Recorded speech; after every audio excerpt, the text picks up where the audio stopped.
Matinding proteksyon ay binibigay ng pamahalaan pati na ng Malacanang sa umano'y utak ng pork barrel scam na si Janet Lim Napoles. Dahil daw ito sa seryosong banta sa kanyang kaligtasan sa kagustuhan ng ilan na mapatahimik siya sa dami ng kanyang nalalaman. Balita hatid ni Ian Cruz. Malacanang mismo ang nagsabi dahil daw sa banta sa kanyang buhay kaya sa Pangulo sumuko si Janet Lim Napoles. Inatasan ng Pangulo si DILG Secretary Marojas para tiyakin ang seguridad ng itinuturong utak ng pork barrel scam. Sa Camp Crame siya idiniretso at hindi pa agad inilipat sa Makati City Jail sa kabila ng commitment order mula sa korte. Pinagabihan, wardyado ng Special Action Force o SAF ang paglilipat kay Janet Lim Napoles mula Camp Crame patungong Makati City Jail. Naka-bulletproof vest pa siya nang dumating sa kulungan. Kalaunan, kinatigan ng korte ang petisyon ng kampo ni Napoles na huwag siyang i-detain sa Makati City Jail dahil di raw ligtas ang kulungan para kay Napoles. At mula City Jail, inilipat si Napoles sa Fort Santo Domingo sa Laguna, pantay sarado pa rin ng itinuturing na elite force ng PNP. Ang bahay piitan ni Napoles na dati ring pinagpiitan kay dating Pangulong Estrada, anak na sinooy Mayor Jingo Estrada at Senador Gringo Onasan. May mga rehas ang pinto, bintana, pati na ang kisame ng bungalow type na detention facility.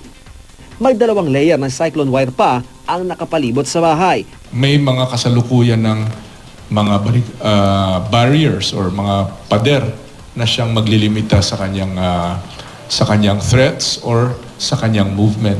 May food taster din si Napoles, ang isa sa 2 babae na SAF na nakabantay sa kanya para matiyak na di mapapahamak sa pagkain niya si Napoles. Seryoso daw kasi ang banta sa buhay ni Napoles sa dami ng nalalaman ng ginang.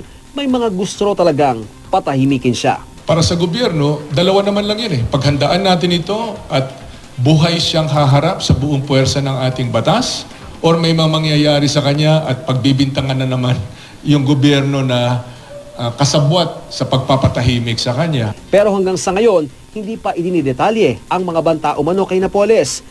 Bukas rin daw ang kalihim sa mungkahing sa Fort Santo Domingo na lamang litisin si Napoles imbes na dalhin sa Makati RTC kaugnay ng kasong serious illegal detention na inihain ng pinsang si Ben Harluy. Kung halimbawa nagsimula na yung paglilitis at masyadong mahal, masyadong nabubulabog yung regular at pangkaraniwan na takbo ng buhay ng mga dumadaan sa SLEX, dumadaan sa Santa Rosa, re-assess natin ulit ito. Sa paglalagay ng CCTV camera sa detention area ni Napoles, titiyakin daw ng gobyerno na di dito tatapakan ng karapatan ng ginang. Sa ngayon, wala pa raw na monitor na seryosong banta ng destabilisasyon ang pamahalaan.